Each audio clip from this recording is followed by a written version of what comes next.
You're listening to I Don't Do Sci-Fi. Season 2, Episode 2, Centuries Beyond Anything as Crude as Television.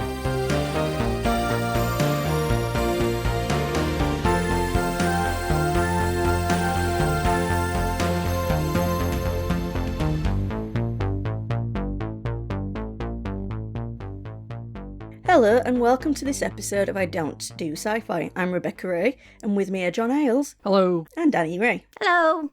So before we get into discussing our chosen sci-fi for this episode, I want to introduce our guest for this episode, Will Hadcross. How are you doing, Will? I'm doing all right, thank you very much. Just seeing off a bit of a sore throat, but I'm all right. It's tradition on this podcast. It really It's is. usually me with cold or a sore throat. I don't know, I think we've all had our fair share. That's true. We start the episode with me having a sore throat and then you having a sore throat at the end. Yeah. It's I probably tradition. got it off you. The podcast flu. So what projects are you up to right now, Will? Well, currently I'm writing my second BBC Doctor Who audio original. Ah. Well, I've written it. It's Dark Contracts, that's what it's called. Out, according to Amazon, 1st of August 2024. But I'm halfway through editing some quite brutal notes that have been sent. I'm not going to complain about that. I know that by the end of the process, it will be as good as it can be. That's the purpose of it. So that has to be in by the end of the month, and then they'll book a studio and a reader. Oh, exciting. I look forward to hearing it. Me too. The last one was good. Resurrection Plant. Thank you. That has gone down well. Everyone who's heard it has been complimentary of it, yeah. Well, that's good to hear, because it is a good one. Yeah, it was very good. Okay. So let's talk about the sci-fi we're introducing Dani to. It's the 1966 CBS series, Star Trek. Isn't this edition almost a prequel to one we've done already with the Star Trek movies? Well, that's a good point, John, because towards the end of season 1, we did show Dani a couple of Star Trek films, didn't we? So it's a Yeah. prequel-sequel Yeah, prequel-sequel. situation. It's the pre-sequel. Good word, that. Like Borderlands. Yeah, like Borderlands, the pre-sequel. The pre-sequel.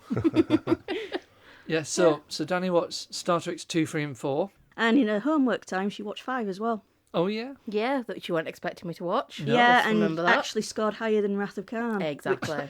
I know. Shocked you all. Which has shocked a lot of people. Yeah.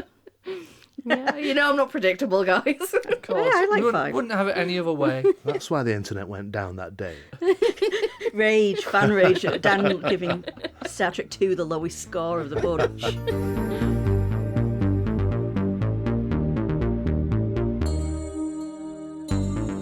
So let's talk about the sci-fi we're introducing Dani to. It is the legendary television series Star Trek. Initially produced jointly by Norway Productions and Desilu, and later by Paramount Pictures, airing on NBC in the US, Star Trek began with an unaired pilot episode in 1965, then ran for 3 seasons from 1966 to 1969. Star Trek was the brainchild of Gene Roddenberry. Roddenberry studied police science and had an interest in aeronautical engineering, eventually becoming an Air Force pilot, reaching the rank of second lieutenant. Roddenberry later joined the LA Police Department as a speechwriter and liaison to the series Dragnet. It is here when Roddenberry began writing for TV as a sideline. Come 1964, in an America entranced by the ongoing space race, Roddenberry drafted a series that he pitched as Wagon Train to the Stars, drawing on influences from the then popular Western genre, the sci-fi movie Forbidden Planet, and the naval-based Horatio Hornblower books. Star Trek is set in the 23rd century, following the adventures of Captain Kirk and his crew on the Starship Enterprise, with the goal of peacefully exploring strange new worlds and seeking out new life and new civilizations. Due to low ratings, the show was cancelled after 3 seasons. However, through years of broadcast syndication, Star Trek became an international success, perhaps in part helped in the UK by its first broadcast coinciding with the Apollo moon landings. Across the 1970s and beyond, Star Trek's cultural legacy only continued to grow globally. The original cast returned to their roles for 2 seasons of an Emmy Award-winning animated series for NBC in 1974, and then again for a series of big-screen adventures from 1979 to 1991. The Star Trek universe has remained a dominant science fiction franchise.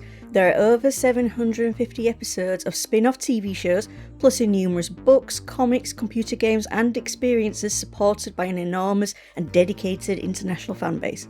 These days, fans of the show refer to Star Trek using the retronym Star Trek The Original Series, or TOS for short. So with the introductions done, it's time to set course to slingshot around the sun and go back in time to when Dani watched some episodes of Star Trek The Original Series.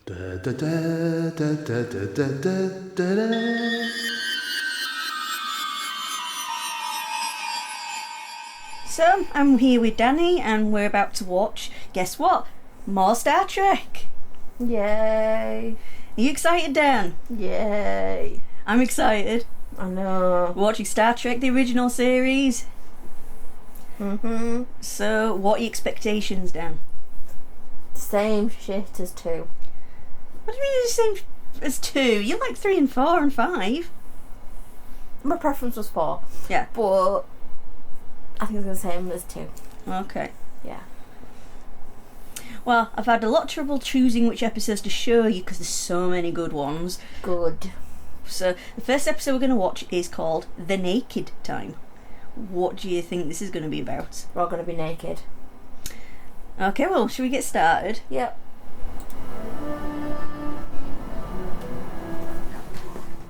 So other than some disappointment at the lack of nakedness so far, what are Dani's initial thoughts on the naked time? Well, it seems she's at first rather approving of the PPE worn by the Enterprise away team. It's really airtight and protecting them. Yeah. Approval which very quickly turns to condemnation as a crew member begins shedding his protective gear. Well, you'd get COVID. I think he's done for taking his glove off. Don't for taking his glove off. Don't for touching his face. Just, yeah, general poor PPE, really. And I'll just put my hand back in to sniff it. Sniff, sniff, sniff. I don't know if I like the smell. I'll put the glove back on now. Left the glove on a contaminated surface. Yeah. We're introduced to Mr. Spock's Vulcan metabolism, which makes Dani's medical mind spin. Your pulse is 242. Your blood pressure is practically non-existent. Assuming you call that green stuff in your veins blood. The readings are perfectly normal for me, Doctor, thank you. And as for my anatomy being different from yours, I am delighted. I'm intrigued by that. I'm intrigued by the fact that He's got no blood pressure. he's got no blood pressure, but yeah, his heart rate's so fucking high. So, complete... Well, I mean, volumetric shock here? He hasn't got as much blood? I don't know. I haven't quite decided which thing this is working. Because you can have if your heart rate goes sky high and stuff, that happens, and then your blood pressure can come down. That happens. Like I say, volumetric loss is when you've bled a lot. Your breathing goes first, then your heart rate goes first, then your heart eventually goes, and your blood pressure goes. But I can't imagine, and I know it's an alien, but I can't imagine any aliens being able to exist with fuck all blood pressure. But I might be wrong. Heart rate of 200, it's just gonna explode. So Spock's heart should be exploding. Pretty much. And as the medical mystery afflicting the Enterprise crew continues, Dani becomes fixated on the tailoring? Do you know what I've liked so far? Yeah? No men's top sleeves are the right length for their arms. Aren't they? No, they're all like just A bit too short. What about the main people like Kirk and Spock? Are theirs? Spock it is. I've noticed Spock's not Because full. I think for the main stars they do get proper tailored uniforms, whereas lower cast members they just get off the rail and might wear each other's stuff. Spock's doesn't fit him either. Oh, okay. And the fixation continues. Who cares if the Enterprise crew is being infected with a crazy virus when their uniform colours don't make sense? Capacity for self-doubt has always been rather high. Actually, no. Puzzles me is what brought... So, blue's sciencey people. Yep. Yellow's engineering people. Not in this era, it's the other way around. So yellow is command. No. Red's command, yellow is engineering people. Red is engineering, yellow's command. No. Yellow's engineering, red is command. No, that's in the 24th century, Dan. This is the 23rd. Why the fuck did it change? I don't know. Then you're not a fan if you don't know. But They just did. They just changed it. Maybe they thought, I don't know, Patrick Stewart looked better in red than yellow. Blue never changes. So science is always blue. The surface with so much force. Just noticed Spock's trousers aren't long enough now. No, you're right. That's actually more annoying than his sleeves. His sleeves look long on that one. Uniforms are inconsistent. Report the sick bay, Mr. Riley. In the midst of the growing crisis on the Enterprise, Kirk is confronted with a swashbuckling Sulu. Our controls are dead. Take her. We send you at last. Should have put that thing away. I love how Kirk puts his hand on it, and then he's like, oh, sharp, ow. Yeah, just idiot. Derpy. Well, they're both derpy because he did his thumb on it as well. It's like it's your sword. Now Nurse Chapel comes in for some flack from Dani. I love you. I don't know why, but I love you. I do love you. Her nails are too long to be a nurse. Oh, I love you. I am sorry. From a hand hygiene point of view. Yeah. And a practicality point of view. Well, I was thinking practical. Well, is it a rule as well? Yeah, it's a rule. Is that why you do the stick-ons? Your nails can't be long, essentially. You can't be able to actually see your nail when you turn your hand over. Yeah. Yeah. You're not allowed to have them painted. No. You're not allowed to have acrylics. You're not allowed to... A lot of things you're not allowed to have. Oh. Well, yeah, that's interesting. I never picked up on that, really, that she had nails that are basically not suitable for the job. A desperate Kirk tries to slap some sense into an emotional Spock, causing Dani to become animated. My father, our customs. I was ashamed of my Earth. But I feel friendship for you. I'm ashamed. You've got to kill me. Of course you feel ashamed. We've got to risk implosion. Never. What, ashamed of being friends with Kirk? What? You scribbling stuff? Yeah. That was just very heated. Lover's tiff is all I've got to say. Oh. Look at the way they're looking at each other. Understand, Jim. Spent a whole lifetime learning to hide my feelings. I love Lover's tiff. But you know what? What? You deserved it. Kirk, you deserved it. It's our only chance. It's never been done. You've slapped Spock about 6 times now. Yeah. I think you deserve And he's trying to talk that. about his mum. Yeah. You twat him back, that's fine. Don't tell me that the inside's officer. The dramatic ripping of Kirk's shirt, a common occurrence in the original series, causes a confused reaction. Oh my god. Did you like that? No. McCoy ripping Kirk's shirt open. No. He does it all. He doesn't do it to anyone else to give him an injection, but always Kirk. Always rips him his shirt. I think it must be like a contractual obligation that Shatner has to have his shirt ripped every episode. The best bit is oh god, no. No. No comment. No comment. Except the comment is, what the fuck is that about? No one else has got the shirts ripped. No, because a decent person will just move. Roller sleeve. Yeah, or pull it down like so. Yeah. So let's ask Dani what she made of the naked time. Did you like the episode? Yeah, we're alright. Bit long, but we're alright. Yeah. So far so good, I guess. On to the next episode now, which is The City on the Edge of Forever. But Dani keenly feels for the conspicuous absence of one of the crew members. Begin recording. Do you know who isn't there yet? Where's my boy Chekhov? Oh yeah, he's not in this season. Where's my boy Chekhov? Yeah, well, I don't know. Where's my boy Chekhov? When does he actually appear? Season 2, so he will be in the next episode, I'll show you. That should prove interesting. Dani continues on Chekhovless. Meanwhile, Kirk becomes infatuated with a woman from the 1930s, and Dani becomes acquainted with how 1960s Star Trek portrays pretty girls. I find her most uncommon, Mr. Spock. Just get me underway. What? That's what you're thinking. I love how every time you see her, she's glowing. You noticed? Yes. What do you think that could mean? Don't know. Well, I noticed in the last episode, Janice was glowing. Spock, I believe I'm in love with Edith Keeler. No, you're in lust. Edith Keeler must die. Was that Dan? He's in lust. He's not in love. You don't know her. No. Not enough to love her. No. You fancy her. Kirk's doomed romance with Edith Keeler continues awkwardly. I've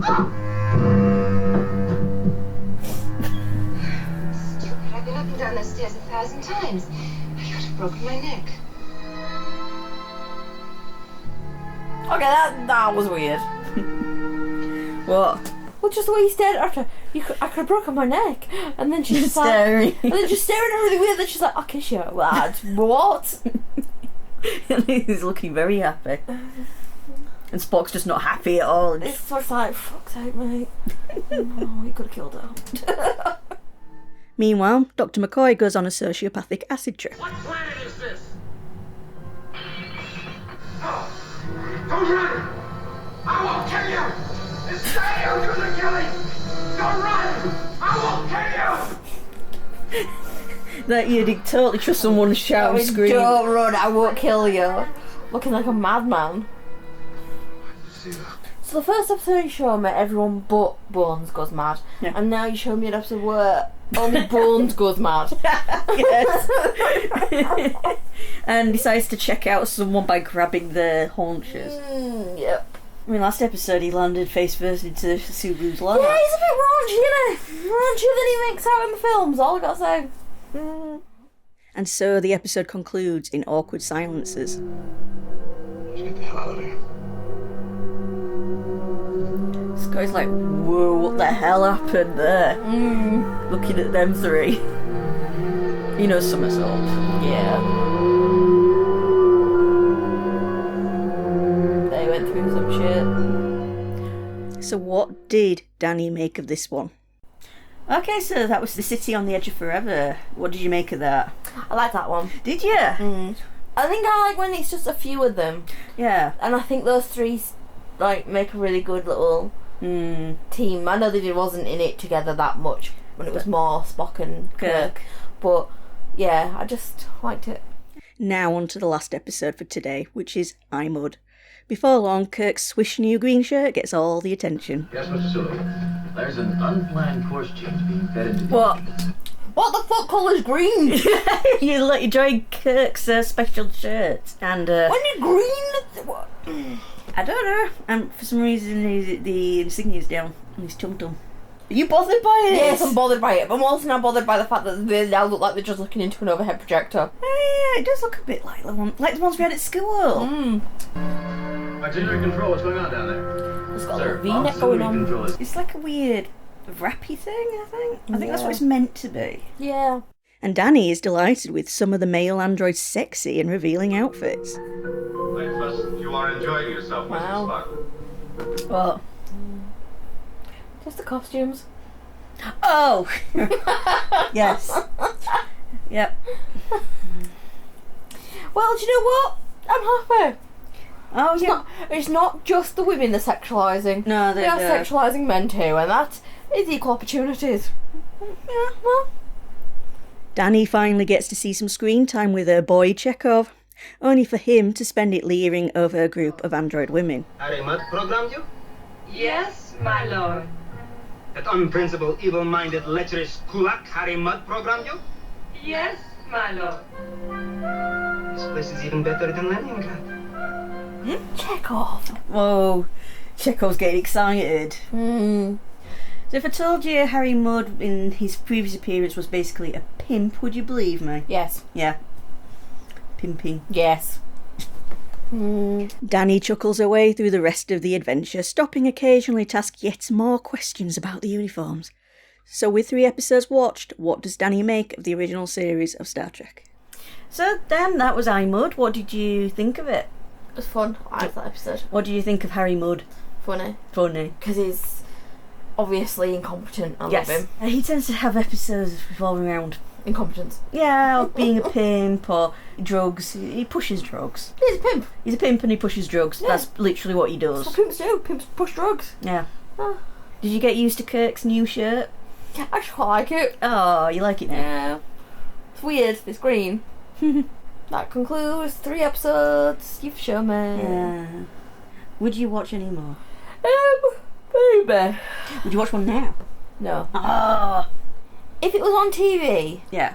on a Sunday, Yeah. and I were at home and I were a bit bored, Yeah. I'd have it on in the background whilst I were doing something, Yeah. and I'd probably keep bobbing my head up or whatever I will from what. Because let's be honest, I'm probably on my Switch.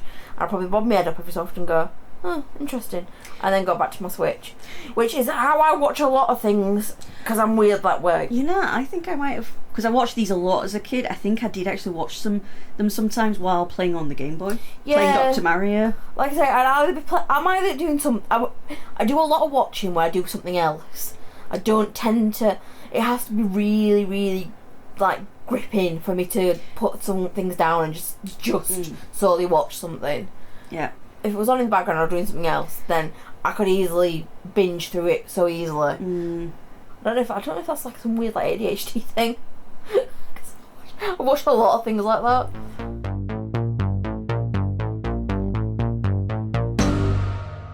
So, Dani, when you were watching Star Trek with me, we watched 3 episodes together. You seemed to get more into it as we went along, because certainly by the time we got to iMud, you seemed to be having a good time. And also, I remember you commenting on Sulu being shirtless and you hating Chapel's hair. Oh, and you talked a lot about the PPE. Yeah, I've put proper use of PPE. That's my first She was note. talking a lot about the infection control in that episode. Being a nurse. Yeah, knows the stuff. You're fired, Dr. McCoy. Yeah, it was annoying. See, in The Edge of Forever, you were commenting on Kirk not being in love with Edith Keeler but lusting after her. And you were saying how Kirk and Spock are like a married couple. I think you get shouting assassin a lot, quoting McCoy shouting, assassin! Murderer! Probably. I think we were just shouting that a lot the rest of the day. When I rewatched that for this, I just laughed my head off when he was shouting, assassin! Murderer! But then I thought, well, how do you play that? Yeah. You know, it's in the script that he sits up and Freaks has out. gone crazy. How do you play it? It's like mega adrenaline in him. Yeah. So all kudos to DeForest Kelly. Yep. All right, so Dani, we set you homework for this episode, didn't we? You did. You were thrilled to get this homework, weren't you? Thrilled. What was the homework, Dan? You made me watch one of them. Which one was it? Space Seed. Space You made me yes. watch Space Seed, and then you told me to watch a variety of episodes that I chose of my liking. I just said pick 1 or 2, but you stunned me by picking quite a lot. Yeah, so I picked another 5 because you made me watch a Series 1 episode, and I decided to watch another Series 1 episode, and then I wanted to see what Series 2 was like and what Series 3 was like. Yeah. So I did 2 episodes of each to get a bit of a more of a smattering across the board. And how did you choose those episodes? I'm just curious. I went on Netflix and I read the descriptions of the episodes and decided which ones sounded interesting. Ah. Yeah. Okay, I'm just going to quickly read out which episodes we've shown, Dan. So, well, as you know, from the reactions, we showed her The Naked Time, The City on the Edge of Forever, and iMud. And we gave a Space Seed for homework. Dani also chose to watch Tomorrow's Yesterday, The Trouble with Tribbles, Bread and Circuses, Wink of an Eye, and The Savage Curtain. Did you have a favourite? I liked Trouble with Tribbles. Ah. Oh, yeah. That was a favourite, but I felt like I knew I was going to enjoy that one. Oh, really? Just because you've always shown you've shown me clips of Tribble stuff. Yeah, I showed you The Trouble with Edward. That was That your was first it, ever yeah. Star Trek, that. yeah. Well, you can't really say that because I grew up in a house with you, so I always caught bits of. Me or Dad watching. Yeah, and also in the corner of my eye, I'm watching John just stroke a Tribble. Yes. For the purpose of the tape, I'm holding a Tribble. Oh. Get that away from me. Get it away Will's from a me. genetically engineered altered Klingon. I always wonder what that Cornish pasty was on my head. It's fine. It's fine now. It's fine now. I put him near Dani. Yeah. So Dani's not a Klingon. That's good to know. Yeah. Reassuring in a way. Yeah. I will actually say Bread and Circuses was my favourite episode. It's a good one, yeah. I would say that's my favourite of the ones that I watched. You know, a bit like Will was saying, even though I've watched these handfuls of multiple times, some of these I'd neglected, like Wink of an Eye or Bread and Circuses, and I got enjoyment out of rewatching these because I had a purpose to watch. Whereas others that I really like, Space Seed. I'm even a fan of The Savage Curtain, which I don't think many people tend to like. It's been fun doing this homework. I didn't mind Savage Curtain. I got asked which was my favourite. My favourite was Bread and Circuses. Nothing wrong with that. What is it about Bread and Circuses you liked? Probably the fact that it was a modern but ancient Rome kind of place. That was interesting. And as the title of the, episode, I liked the fact that they were saying how crude television is and how actually it is gladiatorial, it's television, especially reality TV, and they were kind of predicting reality TV in a way in the 60s. That was pretty cool doing that. And I don't know, I just Interesting that. got connected with that episode, I don't know why. Before I came to do this, I thought she'll like Trouble with Tribble's the best because it's funny. Yeah. And City on the Edge of Forever because it's the most connected to the real world. So you've proved me wrong. So you can't predict her. I like to it's prove good though. everyone wrong. It's good. Because I guessed that with the movies that you would like The Voyage Home, because all those who are not sci-fi fans particularly go for that one. Yeah, so well, my wife. I thought The City at the Edge of Forever would be a similar kind of thing for you. So you've proved me wrong. It's good. Yeah. You know, City on the Edge of Forever tends to get voted the top episode of all time. Now, I think it's overrated. Rebecca's giving me daggers. She's giving me a Faces funny on look. kill. I think I might need my Tribble to protect me from Rebecca. Remember for the Star Trek, was it 30th anniversary? It was 30th or 35th. They brought out a tricorder box set. So it was like designed as a classic tricorder that you could wear on your shoulder, and it had the VHS tape had the two most popular episodes, City on the Edge of Forever and The Trouble with Tribbles. Yeah, there you go. I also remember you having that. Do you still have it? I do have the tricorder somewhere. I've got you gotta keep multiple. that. I've got multiple communicators. Yeah, I mean, you there's can two play, there. You can play with the communicators now, Danny. You know what they are. I mean, to be fair, I have known what they are since I was a child. Yeah, I used to play with the one I've got over there, which is a keyring. You'd flip it and it'd make the noise, and I remember doing that in the back of the car after buying it. My dad was like, "I'm going to throw it out the window if you don't stop that." Stop it. Yeah. Yeah. I used to have that with the TARDIS and Doctor Who, just going off topic for a second. I taped it off the telly because the sound effects record didn't have the noise on it. The most famous Doctor Who noise isn't on the sound effects record. So I recorded it off the telly and I would be playing it back over and over because I was fascinated by it. So it kept going like that. And then my mother would go, "Stop that!" because I was driving her mad with it. So I can imagine Star Trek has a similar effect. Yeah. So anyway, where were we? Sit on the Edge of Forever. We're talking about City on the Edge of Forever was a great episode, and only weirdos don't like it. I don't dislike it. That's usually John code for I hated it. It's the one of my least notes, so that doesn't help. Yeah, well, you were like, yeah, this was fine. Yeah. Was Joan Collins a big star when she made this? I would say she was a known name. Yeah. But obviously it's pre-Dynasty and Dallas and all the rest of it. A regular character actor at that point, I would imagine. So, Dani, we watched the Star Trek films last year. I found you particularly liked Sulu, you liked McCoy, you liked Chekhov. Has any of this changed? If your favourite characters moved around, changed a bit?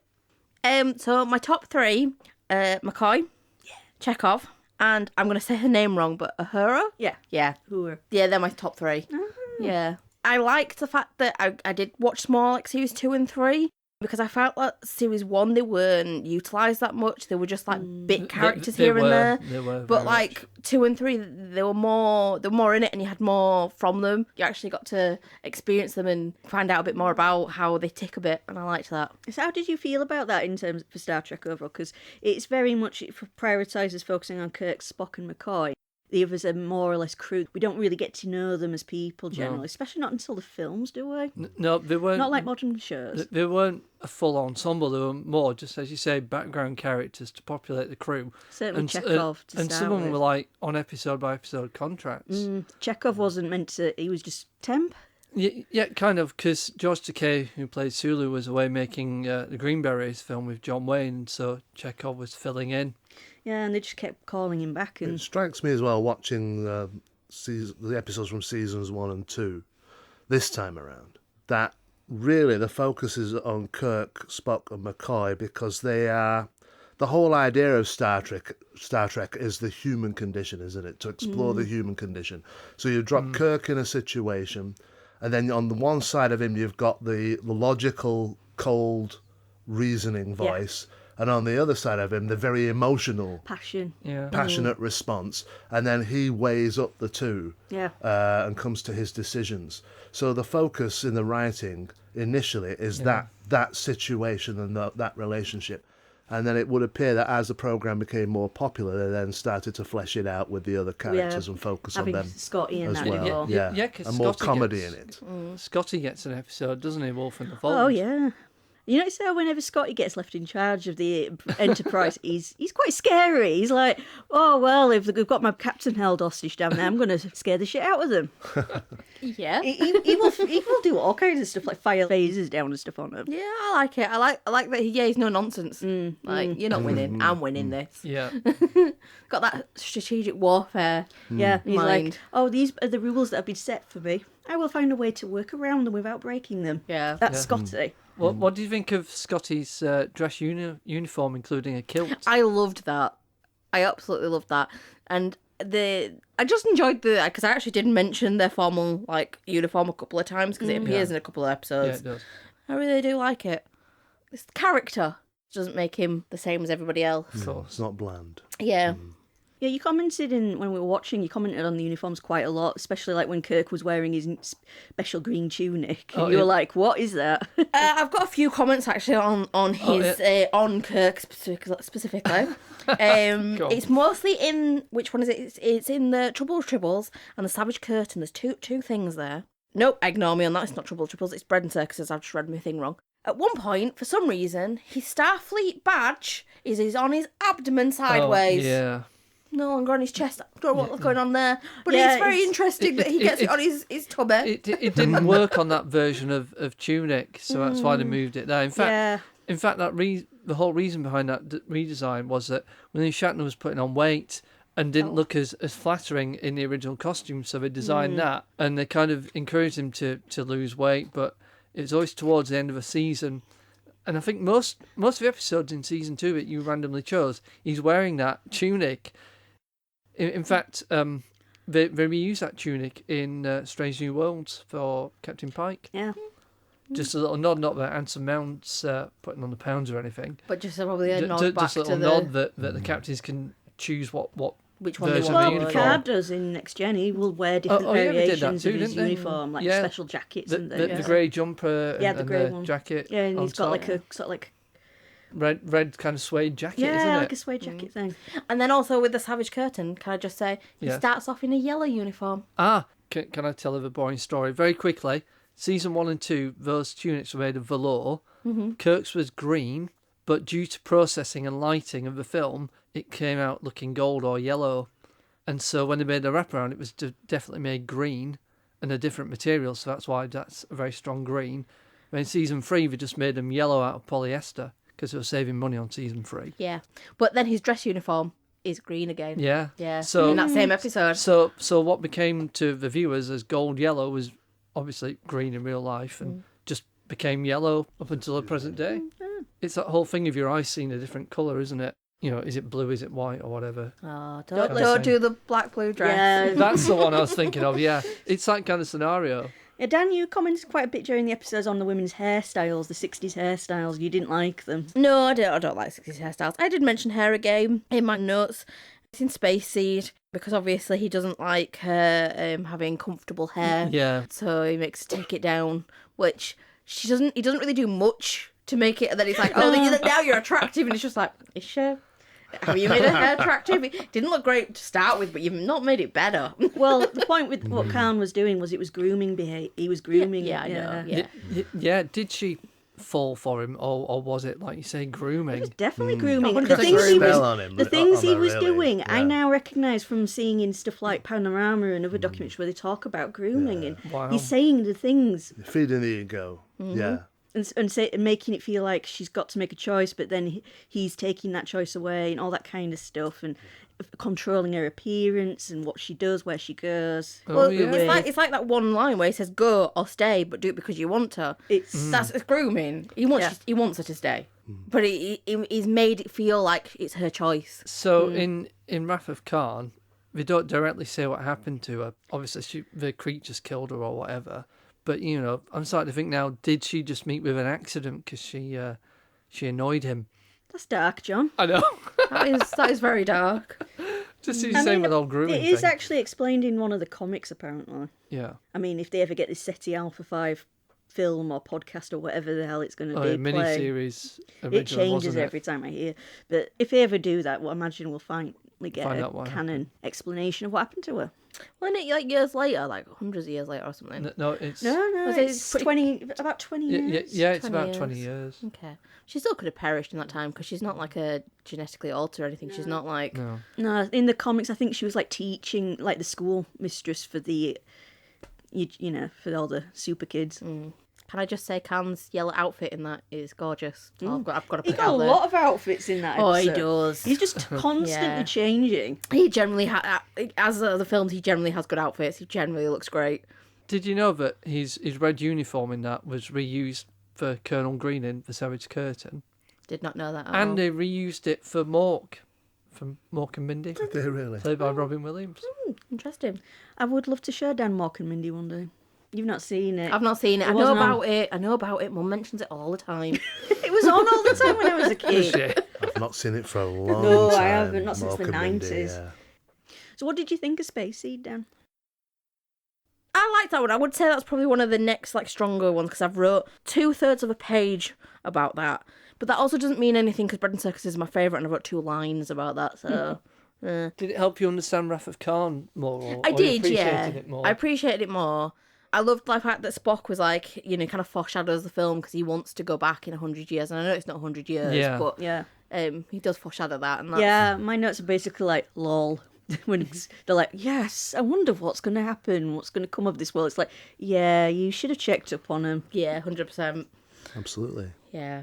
I also loved Spock's reaction to, was it Kirk and Scotty just totally fangirling over Khan, saying, oh, he was the best of the tyrants. And Spock's like, what are you all on? What's wrong with you all? Yeah, but I like that because they were right. They were right that scene where they were just like, we don't have to agree with him to not appreciate, you know, his skill. People You do have that now, don't yeah. they? When they get very romantic about dictators of the past and they admire how they went about it, even though they killed loads of people, and emperors like Alexander the Great. Yeah. People like that, oh, he was this and he was that. Yes, but he also killed rather a lot of people. Yep. And that seems to be sort of put away as they focus on what a charismatic character he was. Yeah. And, And also very unimaginative with naming places. indeed. Because it pretty much called everywhere Alexander. He might have been in love with himself somewhat. Just a little bit narcissistic, yeah. So Space Seed was your second favourite of the bunch. Yeah. What did you think of Kirk being weirdly almost out of character in this episode in how he was behaving to MacGyver's? No, it was MacGyver's. MacGyver's. It was weird. I wrote Guyver's. It is MacGyver's. Yeah, because normally he knows everyone on his crew, and he was being weird about her, being all like, "Oh, whatever her name is," and then let's bring her on the away mission, give her something to do for once, as though he's dismissive of her, like she's useless, and just blaming her for being groomed. But I mean, just weird. It was against her even before the grooming, but I think he attempted to woo her in the past, and she didn't go for him, and so he's bitter. I think that's what it is. Or it's just sick of her painting pictures when she's not doing anything but painting pictures. Let's put her to work for once. Yeah, because we don't actually know if she's actually good at what she does. Because she's not the only historian they've had on the Enterprise, because they had that one from the Who Mourns for Adonis episode, the classical history expert. I mean, maybe it was contextualising the fact that and kind of signposting you to realising that she would get groomed because she is weak. She's not that good. And she's not embedded with everyone. Yeah. She's a bit of an outsider, so it makes her more vulnerable to be exploited by this new group of people going, Yeah. come with us. Yes. I also wrote down for this episode, this is not that, I just read it. By 2018, we've got faster space travel. Indeed, yeah. Remarkable. Yeah. I remember it well. Yes. Do you remember Do you living? remember the very strange, violent period of the 90s? Yeah. I was going to say, do you I remember was in remember living through World War III? And the Yeah. eugenics wars. Yeah. Although the eugenics war I did feel was a bit like on the nose because if you think about it, there was all like Dolly the sheep and stuff. It is about eugenics at the end of the day because Yeah. it's the start of it all and stuff. And I can't remember the film, but I remember there was a 90s film that was all about eugenics war as well. I got shown it when I was at school. I think it's interesting to think that the writers of it at that time in the 60s were projecting forwards and thinking. They obviously had the atomic detonations in Hiroshima and Nagasaki in mind, and the Cold War with Russia and all of that. That they were projecting forwards and imagining by the 1990s there's going to be some terrible catastrophe. And there wasn't, but you can see why they were thinking that it might end that way. I mean, in the 80s, there was a fear of nuclear holocaust then. Of course. So it was on people's minds. It's really scary. Speaking of Kirk, did you feel that his womanising was more lecherous or more romantic than you imagined the cliche? Neither. I wouldn't say lecherous in the. I wasn't like grossed out by him doing it, but it wasn't romanticised either, and I didn't think he was. I don't know. I normalised it instantly, and I probably shouldn't normalise it instantly, but I did. Well, I liked in Wink of an Eye when Dealer calls him out because he accelerates. She just pretty lady appears. She kisses smooches him as well, yeah. and then he smooches back, and then she's like, "You just act as though this is like another day at work." She calls him out like, "Why aren't you reacting to me, a pretty woman just peering out of nowhere, snogging you?" Yeah. I love that. I enjoyed that. I did like the role reversal as well. The fact that she was wanting everything and she was like, "I'm not asking for consent because you never asked for consent, so I'm just gonna get what I want." And I kind of enjoyed that role reversal. And I liked that they wrote it in the 60s, like, here, we're gonna have some strong women. Yeah. What did you think of the portrayal of women overall in these episodes? You said you liked Uhura. I do like her. I don't like their clothes. I'll put it that way. The clothes are very sexist. The very 1960s miniskirts are. I mean, I think it was McGivers.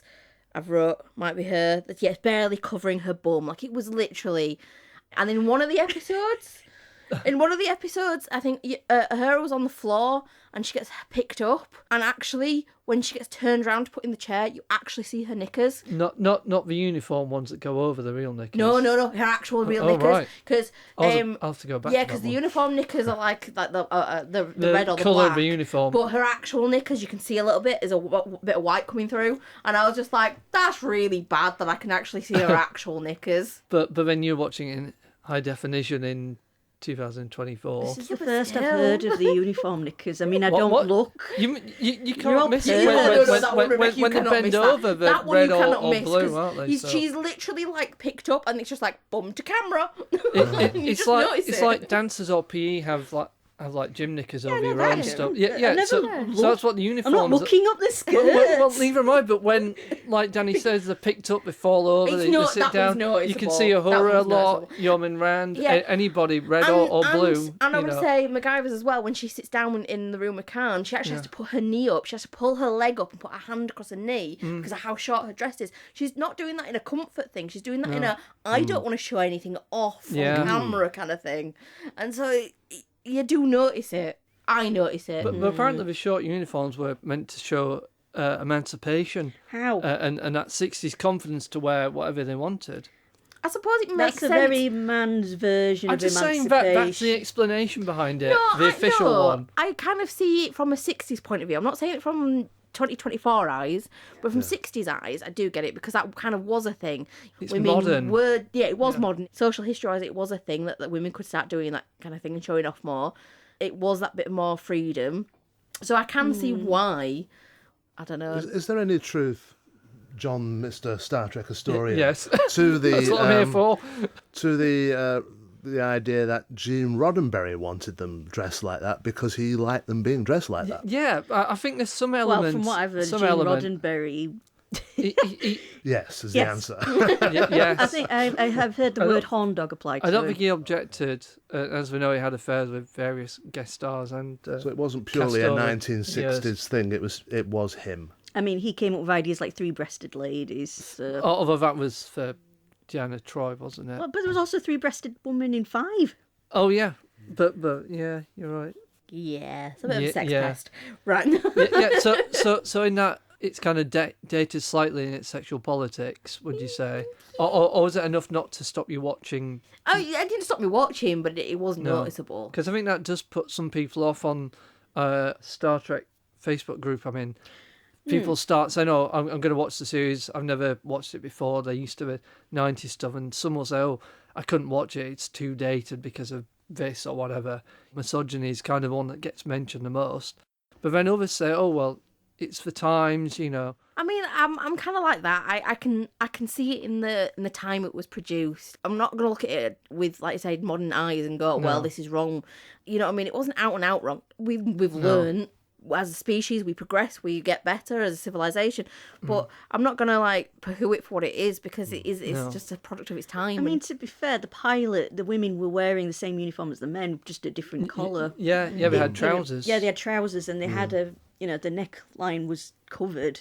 There was a woman who was the first officer, and it was just completely, they didn't like that. They didn't like the people watching it, the execs and stuff didn't like a woman being in charge. Men and women being equal, And just obviously wanted to make a lot of changes. Hence the short dresses for the series proper. Yeah, and I think sometimes, especially when you're trying to change people's expectations, you can't just go full whack. You've kind of got to build your way that way, and kind of do a little bit and a little bit and a little bit and a little bit. So having the women as equal, but okay, they're still in a skimpy dress. Well, they might have chose to wear that skimpy dress. Do you know what I mean? I know it's not, but I think you can ignore that part for the bulk of what it's trying to get across. Much of it is noble, isn't it? Yeah. Having a black woman on the bridge of a ship in a position of responsibility 100%. at the time Yeah. was unique. It was revolutionary. 100%, So they were really pushing it for equality and things like that. It's like you say, it's just a shame that we have the short skirts and all of that still present. But then I also know that in the film she chooses to wear A skirt. the skirt, doesn't she? I think that was Sean Nicole's choice. And that's what I'm saying. It's one of those things that I can kind of ignore that, even though I know they're forced into wearing the skirts. I can kind of ignore it a little bit, just to be like, nah, they chose it. Okay. Did you notice the Air Force pilot in Tomorrow's Yesterday was called John Christopher? No. I do. I'm very bad with names. Like when I know. I'm just not gonna I watch didn't them notice again. till this time rewatching it. I thought, oh yeah, And that was deliberate. was it? Yeah. Because he was using the name. When I was before then. corresponding with Rose Yude, I said, "Are you aware of that? Was it deliberate?" And she said it was deliberate. They had a policy of name checking science fiction novelists. Ooh. So John Christopher, he was deliberately called that. So I said, I'm impressed. I said, That's was cool. your dad aware of it then? And what did he think? And she said he was aware of it. And she said we, as in her and her siblings, all thought it was great. And Sam Yude thought Star Trek was rubbish. So it didn't impress him at all. Because he didn't regard it as proper science fiction. You know, Arthur C. Clarke type science fiction was what Sam Yude saw as the proper real deal. And Star Trek was just soap opera nonsense in his eyes. So he didn't think anything of it at all. Doesn't surprise me. It's like Nigel Neal. They wanted him to do Doctor Who, and he's like, no. Yeah. He didn't like it. No, he didn't like homages to Quatermass in Doctor Who, did he? So, Danny, any thoughts on the technology and how Star Trek represents and predicts the future? The most famous is that the communicator influenced the design of the flip phone. For, that was a mobiles. direct influence. That was a Yeah. direct influence for one. But it's inspired people to be astronauts and scientists, hasn't it? Yes, it has. I can get that. I don't pick up on the tech stuff, and I think we should all realise I don't pick up on the tech stuff.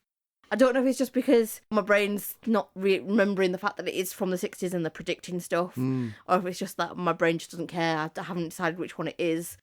Because I'm not bothered about tech in the same way as I think So it a doesn't lot of register. fans. Yeah, I don't think like a lot of fans are. Because that medical thing, when Dr. McCoy puts someone on the bed and they've got that boom, boom, boom, those arrows moving up and down, Yeah. that sort of prefigured something that's really used in hospitals I now, think hasn't it? again, it's inspired real life. They thought, what can we do to do this kind of thing? On Which one you have screen? now, because we Yeah. do have screens that do that. Yeah, To let's show ask a nurse. everything. Yep. Yeah.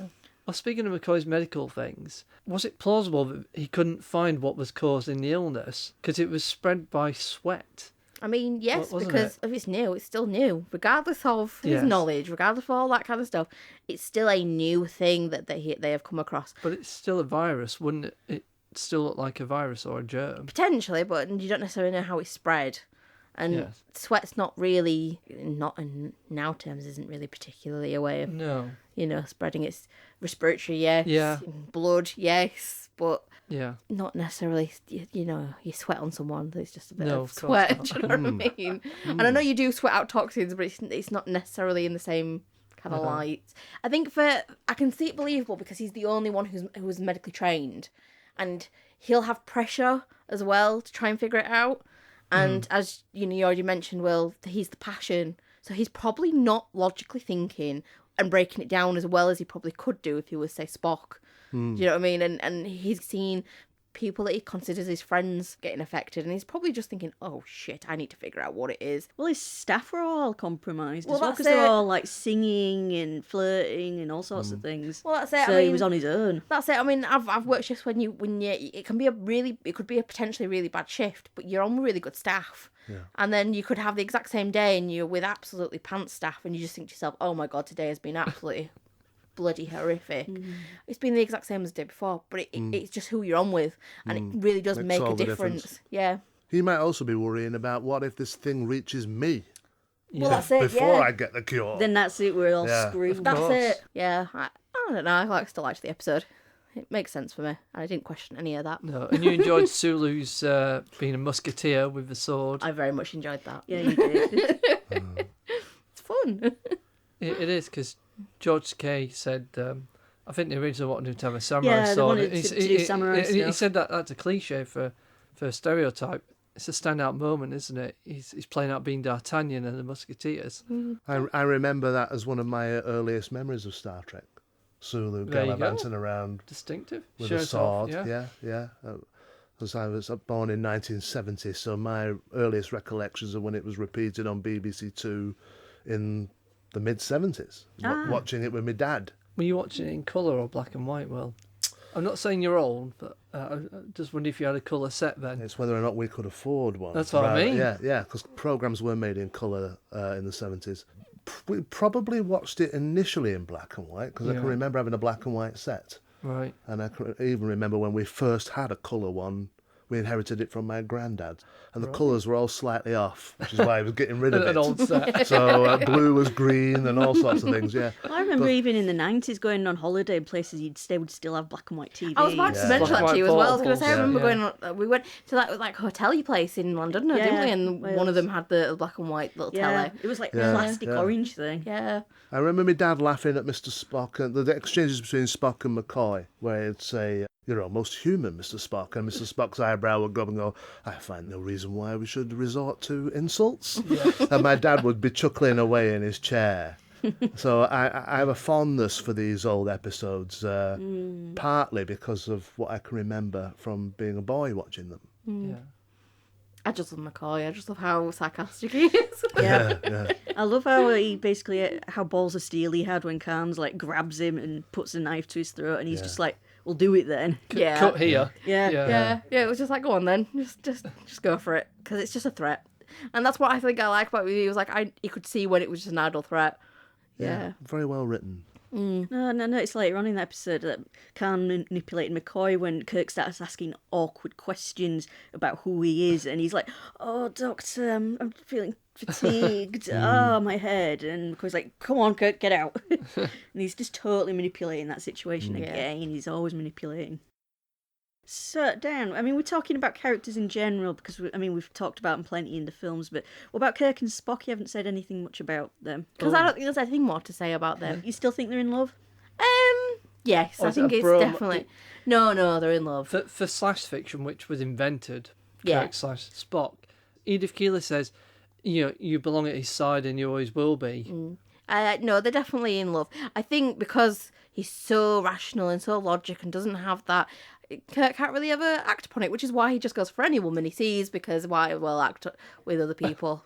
There's so many moments, like in Cover and I, when Kirk's running down the corridor and he's not aware Spock's accelerating up, but as soon as he runs around that corner, you see Spock, his face just lights up. Yeah. The little smile, he's just so happy. Yeah, I like it. It's The a nice thing is, little relationship. why have the actors never said it was deliberate? Because it doesn't need to be answered, John. No, I suppose it's up to us, is it? No, it's like anything. You can see two people walking down the street. It's not our business to know if they're a couple or if they're just friends. True. Do you know what I mean? And I like that kind of just thing. It's nobody's business. The people who need to know. And that's how I take it. It just took a long time to get a legitimate gay couple in Star It's Trek. certainly a relationship, isn't it? It's. I find it interesting because Kirk clearly he clearly has a great fondness for Spock, but I'm not sure it's the other way, because although Spock's half human, there's a loyalty in Spock, but there's not affection. There's an episode I where don't know, because look Spock's... at mock time when Dani, cover your ears. Oh, yeah. When he thinks he's killed Kirk, and when he spins around and his face he smiles. He shouts Jim, doesn't he? He does. He goes, Jim! Oh, yes. He absolutely loses it. He's just like absolute motion loss. So down there beneath the surface. Yeah, buried emotions. They do anything for each other. They will sacrifice themselves for each other, and we see it again and again. Yeah. And also, just to mention, in The Savage Curtain, Spock shows a little bit of emotion by seeing Serac. Yeah. And he kind of like apologises to Kirk, but Kirk's just like, nah, I get it. If he didn't have those feelings to Kirk, I don't think he would ever apologised, because to him he feels like he's done wrong by having some emotion, and therefore he's emotional about it in that moment and not logical. You clearly know more about it than I do. She's watched it more recently, that's And in why. Bread and Circuses... I'm going to shut up now. In Bread and Circuses, when they're in the cell, McCoy and Spock, Spock is constantly shaking the bars and trying to break them, and McCoy's like, you've tried them about 56 times now, and will you stop it? And he says, you're worried about him, aren't you? And Spock's just clearly like, yeah. See, He's so McCoy worried. knows they're a couple then. I suppose as well that's why they're always pushing Spock's buttons, really. That is, I have eradicated emotions from my psyche when he clearly hasn't really. They're suppressed, but they're not gone. Yeah. And they're always trying to goad him into showing an emotion. Would you say McCoy and Spock actually are friends but won't acknowledge it? I think they're friends. I don't think they don't not acknowledge it. I just think it's their friendship. How many friends... Like, I have friends that I will absolutely rib. You know what I mean? Yeah. I do not have to then turn around afterwards and go, I was only joking, don't you? You know I'm your friend. Because that's not the kind of friendship we have. The friendship is based on the fact that we can absolutely take the absolute piss out of each other. It's playful. Yeah. There are certain people, and you know that if somebody else did that to them, you'd be like, no, we're not having that. Yeah. But between you and that person, because you've got so much love and respect for them, you can do that. And I think it is a thing that we do. I think it's quite a British thing, but also quite like an Australian thing. It's like there are certain countries that do it more than others. But America do it too. Maybe not in the same way, but they do have that kind of rib at each other a little bit. I think it's just how people show their affection sometimes. McCoy's default, he's your spirit animal. Oh, I love him. Default grumpy. Grumpy and sassy. Yeah, and sarcastic. Love it. Yeah. Okay, so Dani, we talked about it being a 60s view of the future, but in the context of other 60s shows, how 60s does it look? Does that make sense to you? Have you seen many 60s? Yeah, I was don't about think to you say, have. I've not really watched anything 60s. No, other than Doctor Who. No, I was about to say I watched Carry On films, but the films, not TV shows. And I was about to say something else, but again, that's a 60s film. I think it's a 60s film, because Some Like It Hot's one of my favourite films. Yeah. What I'm comparing it to is British 60s compared to American 60s, so I suppose in and of itself it's different. It was sparse. But it just reminds me of, and I've mentioned this before on some things that are a bit older. It just makes me think of like plays when you go to the theatre and it's you've got your set piece, but there isn't. Yeah. Then there's not that much there, but it's like enough a stage to, play, the way it's presented. Yeah. Yeah. But I don't think I really put any thought into it till you just asked me now. No. What I find interesting is when I was watching these episodes, on one of them, my wife came in while I was watching it, and she just looked at the screen and she just said, "Oh, it looks like an old film, doesn't it?" I mean, obviously she knows what Star Trek is. She's older than me, but I don't think it ever registered with her before that it is now so old, and it looks like it is. The quality of the I don't mean in terms of the grading of the picture and things like that, because it's been digitally remastered, but the makeup that they wear, you see eyeshadow on the men, eyeliner. The way that when they do close-ups, there's almost like a sort of, I don't know what the proper term is for it, but it's like a letterbox effect where the eyes in particular, that part of the face is brighter than the rest on those extreme close-ups. It's called cucoloris, that lighting technique. The letterbox lighting technique, that's the Hagcroft definition. Yes, the Hagcroft definition. I go with that. It's easy to pronounce. I was going to say, and easy to remember. Yeah, it is. We'll call it that from now on. Okay, In you heard it here first, folks. They do a lot of soft focus on the women as well. Every time a woman shows up, it's all pretty soft. Yeah. And I'm saying yeah. they also light her face quite a lot as well when it's a woman as well. Yeah, and the background music, if there's like a romantic part, it will sound like something from the 50s, one of those old-fashioned movies. It has that style with the incidental music. Yeah. And the sets, with the Enterprise bridge, this is one for Mr. Star Trek historian, yes, John. go on. Yes. Those panels around the walls Yes. above the controls with various different nebulae Those and look whatever. like screens. Are yes. they screens or meant to be windows? They're meant to be screens displaying information. Right. Because I was reading something about that recently. Yeah. Obviously, they're static paintings or photos. But yeah, they're meant to be screens because there are no windows on the Enterprise. No. There might be I mean- a So couple of what are, portholes, but there's no on the windows. model, the exterior shots, are they not meant to be windows? The lit up bits on the top part of it? That's a good point. Because I always thought they were the windows, Yeah, they might be cabins, the crew's cabins, but they're not on sort the of bridge. on the outer wall, kind yeah, of thing. but the bridge doesn't have any. Logically, you wouldn't put the bridge in such an exposed, vulnerable area anyway that someone could Yeah. see your windows and go, Of course. Talking about the music, what do you think of the theme music? Oh yeah. Do you think it fits it? I watched it once and then I pressed, You pressed skip, didn't skip you? intro. Skip the intro. She is the queen of I- skip I- intro. I Because hate it's it. so famous as the Star Trek theme, but well, listening to it, the style of it, the way it's done, I love with it. with the tom toms and everything, and the soprano voice, it seems unusual for a science fiction series to have a theme tune that's like that. I feel. It's very different from everything else of the time, I think. Yeah. Because it doesn't sound spacey, because you hear other stuff from like the 50s and 60s American sci-fi. It's all very... It's got that... I don't know how to describe it. It's a sound. Yeah. The sound you hear on any cruddy, rubbish documentary on paranormal and UFOs, it's always that... Yeah, that woo. That Yeah, noise. yeah, You yeah, don't get yeah, that in yeah. Star Trek. What's that electronic device called? A Oh, the theremin. theremin. That's it. Theremin. Yeah. That was using a lot of 50s sci-fi, Yeah, the wasn't it? theremin. Yeah. So I'm wondering if the soprano voice is kind of a yeah, vocal yeah. rendition of that kind of sound. Is that what they were trying to do there? I don't know.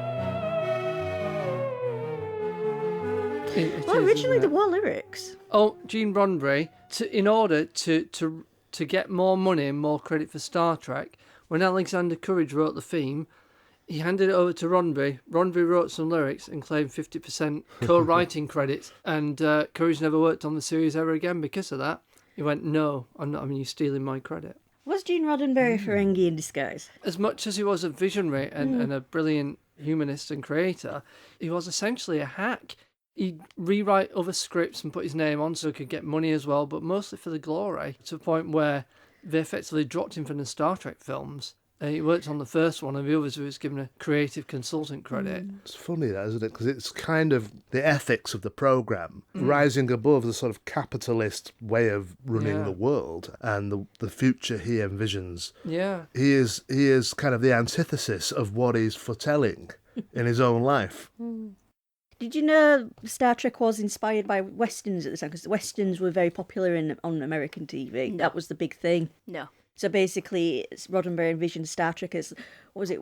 Wagon Train to the Stars. Yeah, Wagon Train to the Stars. So Wagon So- Train was a popular Western series. And Yeah. I don't think you saw any examples really in these episodes, but there are quite a lot of episodes where in Kirk's era it's still a bit of a Wild West in space. The Enterprise is often on its own. I mean, people joke say, "Oh, why is it always the Enterprise that's nearest?" It's because it is. There's no one else out there. It's very remote, and you've got all these colony worlds, and people don't necessarily like the Federation. You know, they're like frontiersmen out there and pioneers.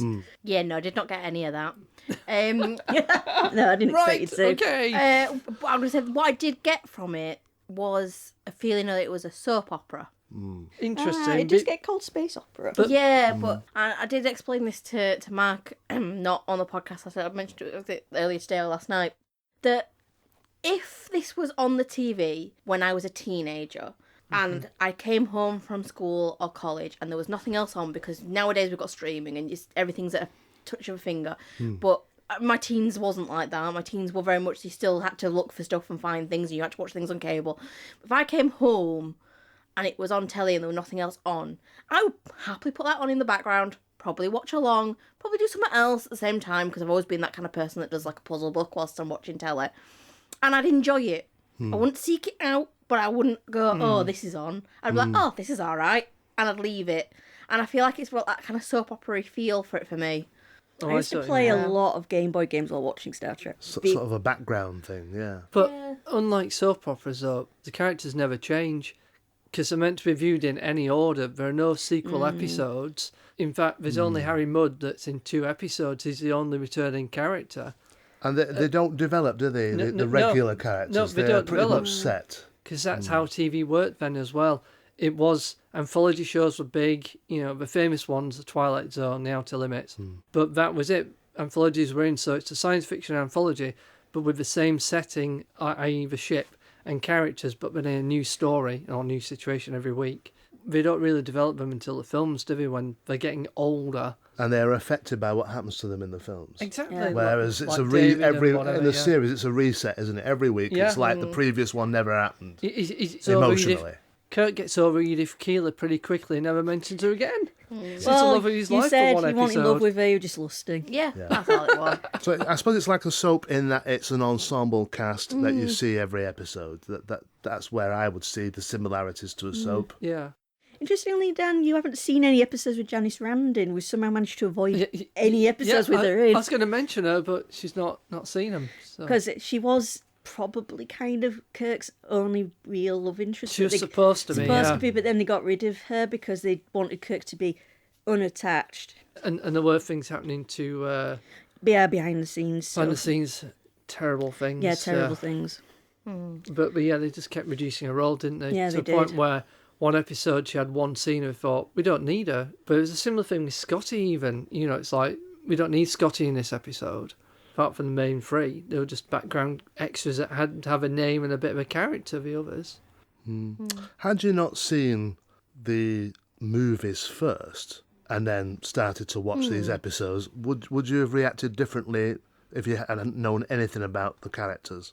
Yeah, I think I wouldn't have cared as much about the series. I think I would have zoned out sooner and not been as invested or as willing to watch more.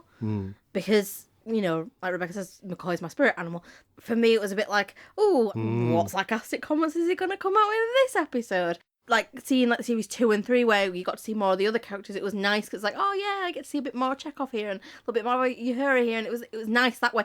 But yeah, I think if I did it the other way around, I might not have cared the same. You haven't seen the reboot films, have you? From J.J. Abrams? No. So maybe that's another idea for the podcast in the future. Yeah. Watch the God, reboot films. no. Or maybe just the first one. Not more Star Oh, Trek. that's probably what I'm thinking. It's not from the 70s. No. But it's still We have got some Star Trek. 70s stuff lined up for It you. may though. Possibly. even irritate you. Some Star Trek fans don't like those films because they are like impersonations of the original. Do you know, I kind of already had that feeling about You're it. getting that vibe. Yeah, because it's a bit like, if I want to watch the original, I'll watch the original. Yeah. In Star Trek Discovery and Strange New Worlds, you've got young Spock, played by Ethan Peck. This is 10 years before the original series. You've got younger Uhura as well. I can cope with young. So I can cope with young because young's not them you might currently. like them. Yeah. Because how they experience the world is different and how they go about the world's different. So I can cope with like that. Yeah. I just don't think I like the idea of somebody else playing those characters.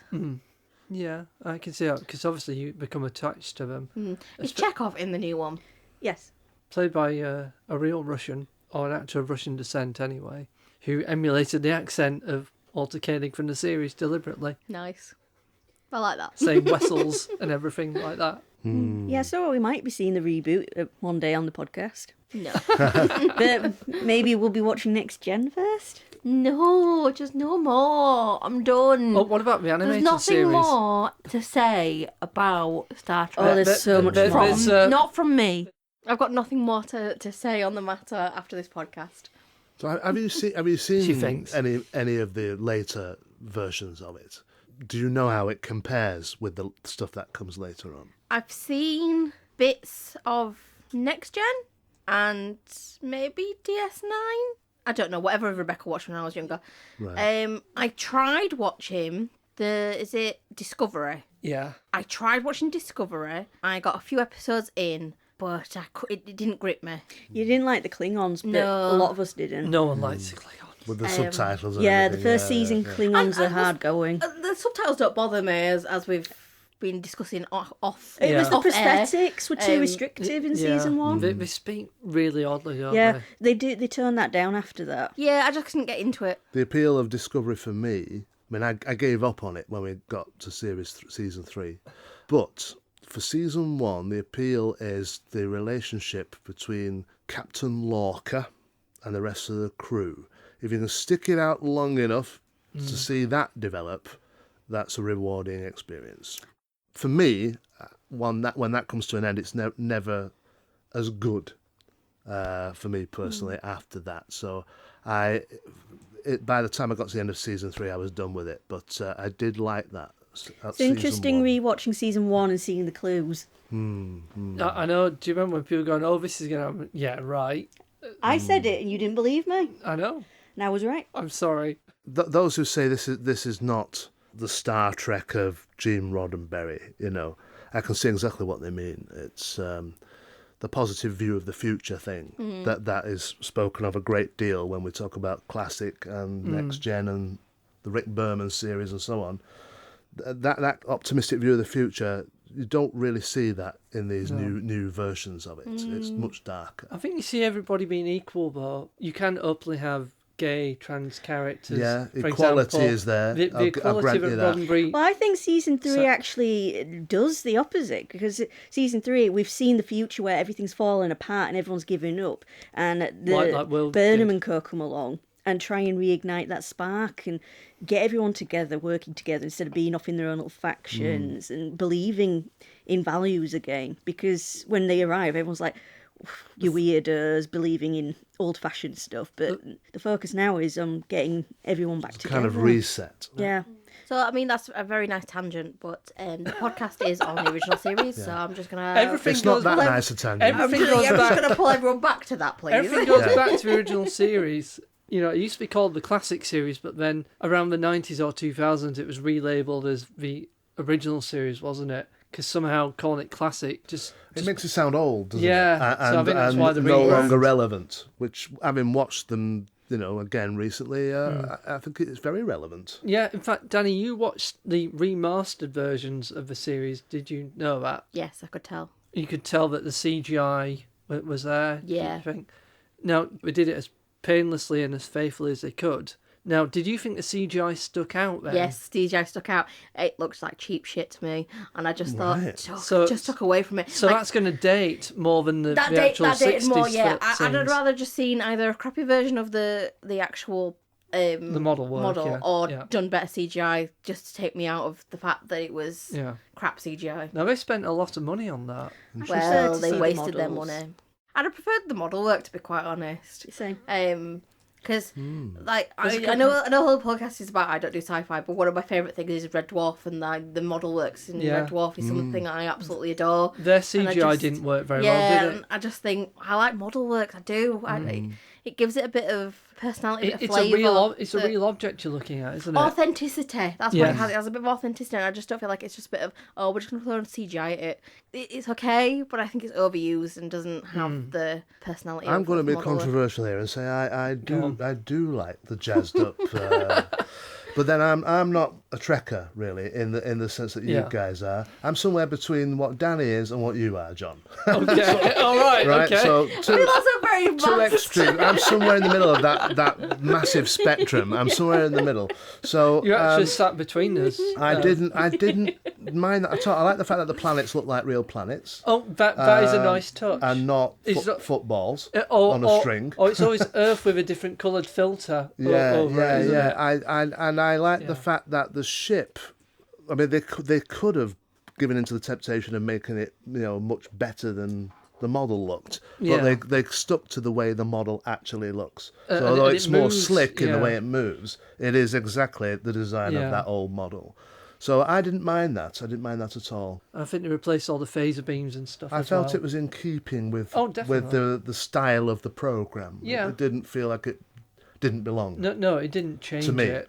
there's multiple comparison videos on YouTube you could look at. I'm sure she will. I'll send him a link after this recording. That'll still never be looked at. So I'm going to ask though, because questions it's all for been us? questions for me.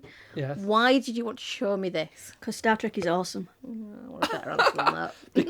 because it's optimistic, idealistic science fiction, and believe it or not, and I'm going to get serious for a moment. John, you're getting serious. I know, I'm sorry. Right. So in 2020, when COVID-19 happened, nobody knew what was going on. Nobody had a cure. No one had a defense against it. And we were locked down at home. My comfort thing was the familiarity of watching Star Trek, whether it was the original or Next Gen.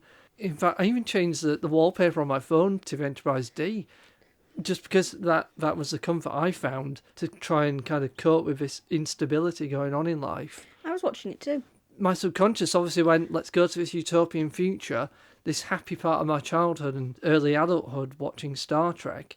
You know, as much as I loved Doctor Who, it just felt that Star Trek had, because it had that consistency of the optimistic future, that was what appealed to my subconscious and helped me sleep at night. It's very interesting that, because for me, as someone who's always been aware of it from childhood, but not an obsessed fan, I mean, I know a lot about it and I've watched a lot of it. And I've watched a lot of it more than once. That's why you're here. Well, is that why I'm here? I wonder why I was invited. But for me, I had the memories of watching it as a boy with my dad, as I say. I can remember sitting in front of the TV when the opening credits are on, trying to see which star is going to become the Enterprise shooting forward. And I always got it wrong. I remember I used to love the beaming up and down effects. That always fascinated me. I loved Spock doing the neck pinch and knocking people out. And I understood, even at a young age, understood the banter and the jokiness of certain scenes. But also the standouts were like The City at the Edge of Forever. Is it Tomorrow Is Yesterday? That one with John Christopher in. Yep. Anything where they came back to the then present day. Assignment Earth. I liked all that.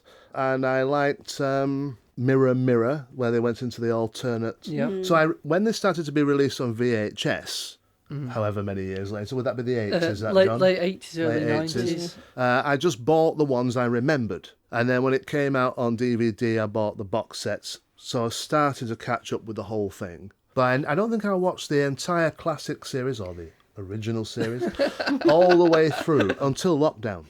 And I watched the whole lot for the first time in since I was a boy. I always loved The Next Generation, so I had no trouble with that. But I kind of, on original broadcast, got bored of Deep Space Nine. I didn't like the fact that it really was like a soap opera, that they were all in one place and the adventures came to them a lot of the time.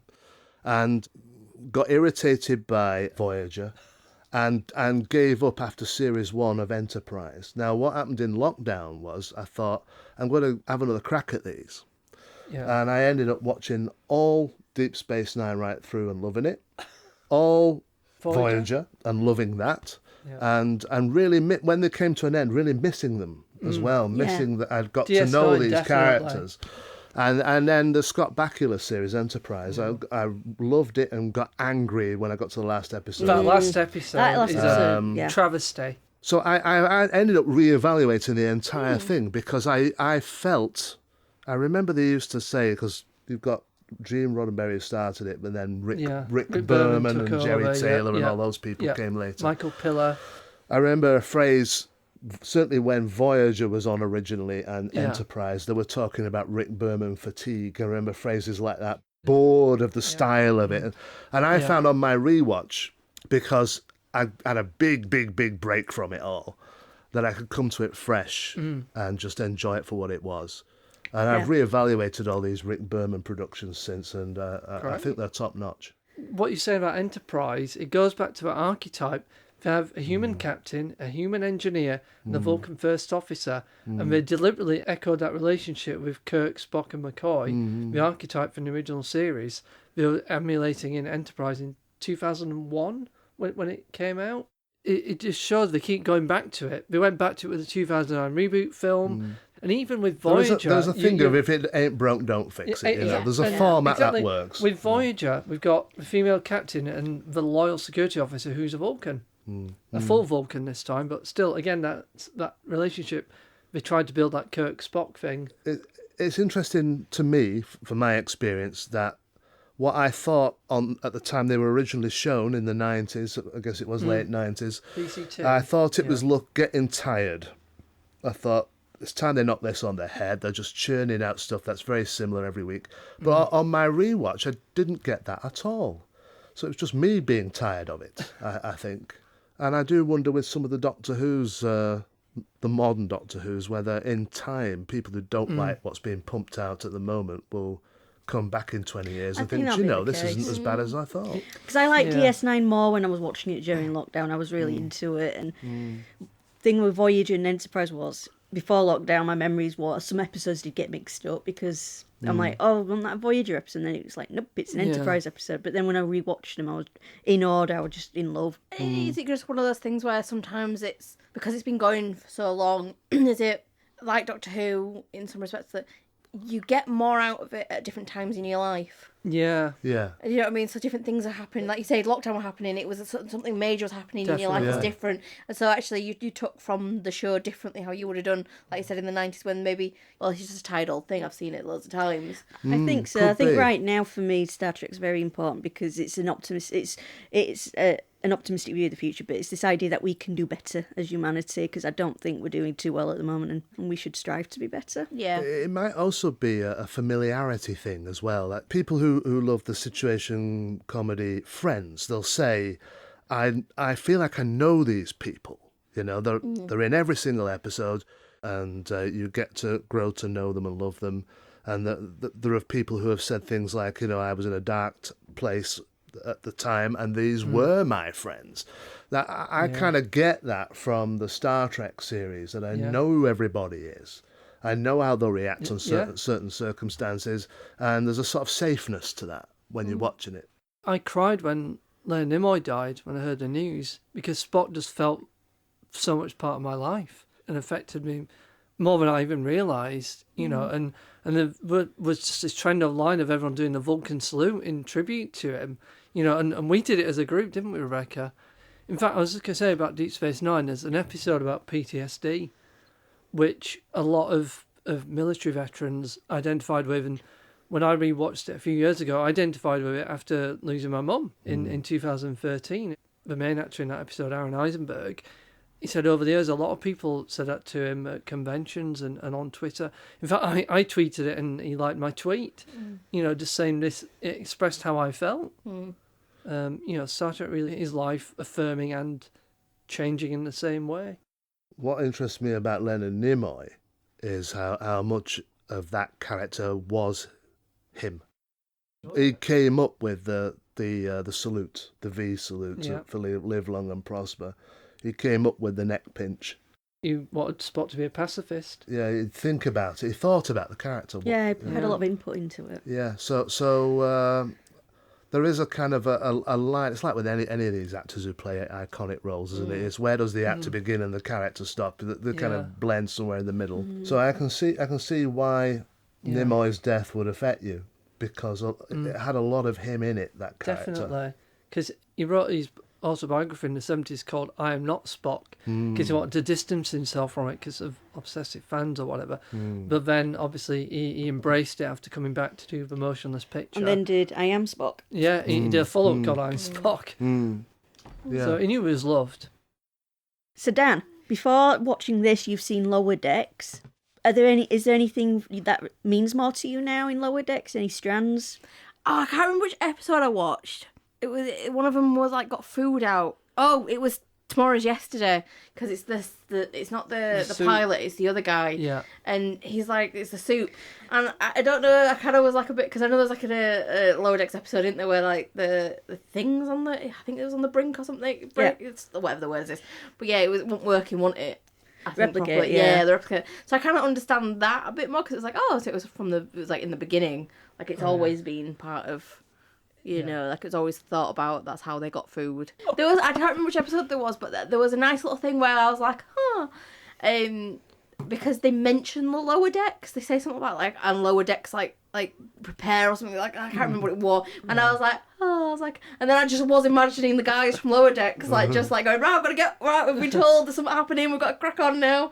And I did enjoy that aspect. Like you were kind of like thinking of them because it did make me think of them. But then that's probably the only thing I've actually thought about. Yeah, because we in the original series we don't really see many of the 430 crew, but aren't the featured characters. But we imagine somewhere there are bunk rooms. Like there are in lower decks.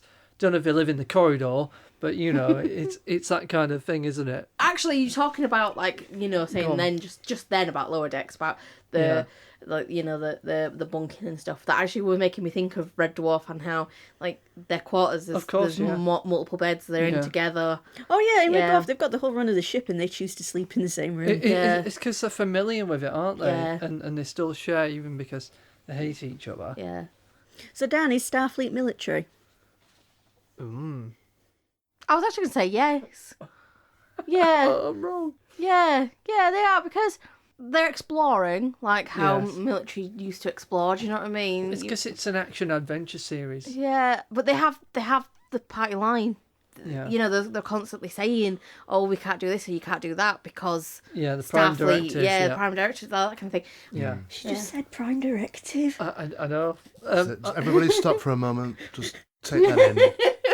Actually, did I say prime directive? Yeah, you did. I thought it was John. She repeated me. Oh, I repeated it. There we go. But you said it well. We'll give you half a point. Thank you. But I was just going to say, the only other time you see Abraham Lincoln and Genghis Khan together is probably either Red Dwarf or definitely Bill and Ted's Excellent Adventure. Yeah. So the Enterprise is primarily exploration, isn't it? And, That's the essential, the official thing. And they say that in the films about Starfleet being military or not, don't they? Certainly in Wrath of Khan, when they talk about weaponising the Genesis project. So the films sort of try and make it more scientists, Karl explicit, Marx don't and they? that were really hostile to Starfleet because they saw them as military, but Yeah. a lot in Starfleet don't see themselves as military. No, It's- they're I think explorers there's- and scientists. But is aren't that usual thing of you don't see yourself as the bad guy necessarily? they? I think it's just an 80s I'm view of not saying military's bad. I'm just saying like Disney villains. You've got all these books now that are on the villain side of it. Maleficent was one of the biggest films that made you kind of see it from her point of view. Yeah. Is it that thing of they might be a villain in somebody else, but they're not the villain in their story. Yeah, their motives for as far as they're concerned, the motives for doing what they do are right. Yeah. And are necessary. Yeah. Well, they've Like- had periods yeah, in yeah. Starfleet where they've had to go to war and stuff, and there's people who didn't go into Starfleet for that. They went in to be scientists and study botany or something. It's that moral ambiguity, isn't it? It's like in Doctor Who, you have a character who doesn't believe in carrying weapons, but will turn the villain's own evil on themselves, rewire some equipment, and when they press the button, it kills them. So he has really killed them. Yeah. And has used a weapon. And is a murderer. Yeah. It's just that he didn't pull the trigger. Yeah. But that's that ambiguity. It's the same with Star Trek. They are explorers. That we come in peace, etc. They say they're not getting involved, but really they are imposing, as brought out in The Undiscovered Country. They're imposing their values on others. Really. Yeah, that just reminded me of when we said that about the song Star Trekking. the sample line for Kirk is "We come in peace, shoot to kill." Isn't it? Yeah. That's kind of a perception of a series, the generic perception for the outsiders. Thankfully, the reality is there's a lot more to it. Oh, than of course, Yeah. there is a lot more nuance. Yeah, because to join the Federation, they have to adhere to certain standards, don't they? So the issue, for example, you had Bajor wanting to join and they couldn't because they were going to reinstate the caste system, and that was almost a barrier then, so they had to not reinstate it. Something that always stands out to me in the Next Generation episodes is that if somebody behaves in an underhand way or they're getting out of control, Picard will always shout, "You are a Starfleet officer!" and then there's a standard that you must adhere to and it's expected of you. And you don't get that in other shows, really, that kind of thing. It's we stand for this, and if you don't, you're out. Yeah. Yeah. The original series really is a kind of secular utopia, isn't it? You get the feeling that they have cracked it. They mention Christmas, though. They have a Christmas party. but that's it, you're right.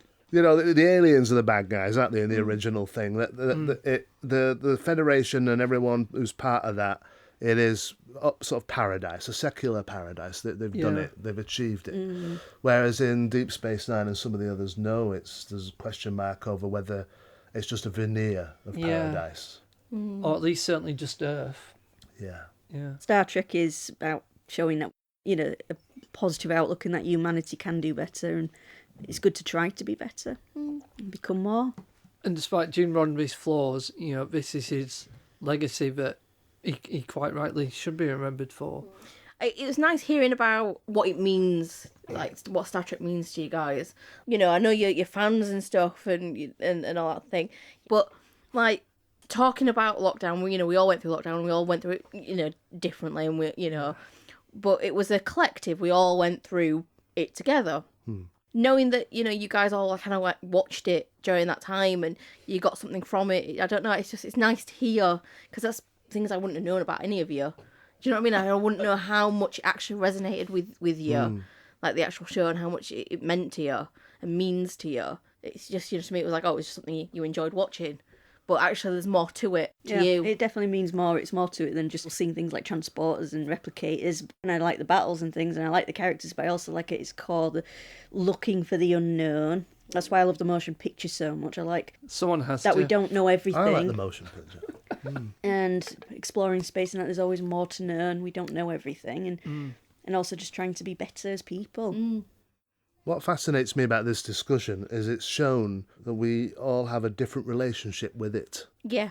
I mean, I think of myself as a fan, but I'm not a fan in the way that John is, or in the way that you are, Rebecca. It's different. I'm not the sort of fan who knows all the dialogue by heart. Doctor Who is my thing, really. And I know great chunks of it by heart. And I know who wrote the episodes and directed it and blah, blah, blah. Star Trek, less so. But I still have a love for it, and it's still important to me. And I've found that interesting hearing, like you say, the nuances in the way we all view it. Yeah.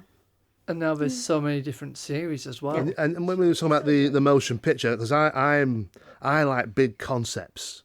I do. So the motion picture is not It's not really the crew of the Enterprise as such, as the television series is. It's this big idea of something that's just a machine being sent away, and then it comes back, this vast intelligence looking for its creator. That was my introduction to Star Trek, and it grabbed me. I love all that, whereas other people, even some fans, serious fans of it, find it slow and ponderous, and whereas I love that. it. Yeah, I love See, it. I like episodes like Catspaw, where it's just incredibly weird aliens that we just don't understand. They don't understand us. They just can't understand any concepts at all, and it's just too weird, and we don't see them again. Whereas some fans prefer, I guess, the ones that are a bit more like Babylon 5 or other space operas, where you've got Klingons and Romulans, ambassadors and Cardassians, so forth. and everyone knows each other, and you've got these set number of races, and they're going to have diplomacy or battles and stuff. Thinking about Bones, Dr. McCoy, in the motion picture, when this massive intelligence that's looking for its creator, and Bones goes, "Do you mean God?" Yeah. Does he not say something like Vija's going to be in for one hell of a disappointment when he finds out that we created it? And that was so typical of Dr. McCoy to say that. So the characters in it are, as they always were, but the style of the story and the purpose of it is so different to any of the others that follow. I can see why people dislike it. I'm one of the cult of the motion picture. Yeah, me too. I don't think Dani would last 2 minutes. No. I think it would be too slow.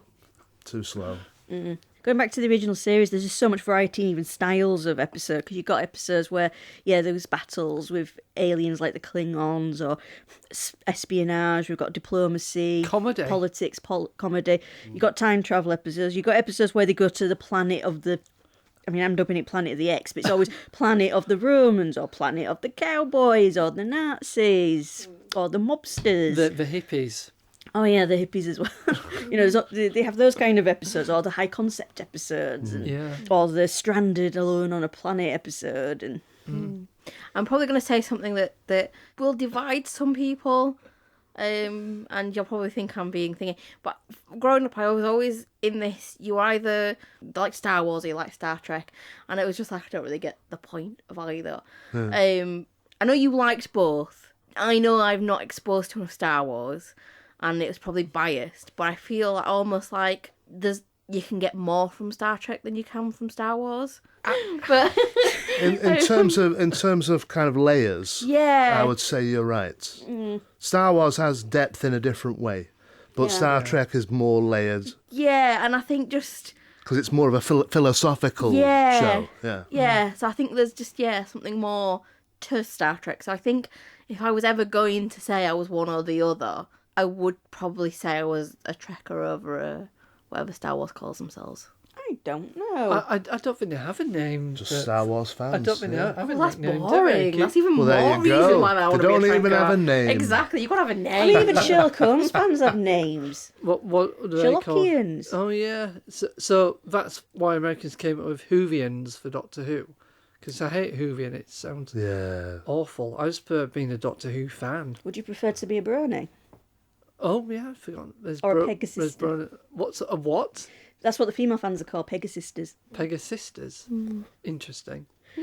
Yeah, so please contact us, let us know if there is a nickname for Star Wars fans. Yeah, I would like to know. That'd be great. And if not, why have you not decided on one by What's now? wrong with you people? Yeah. Come on, it's been what? Long enough. 40, 50 years?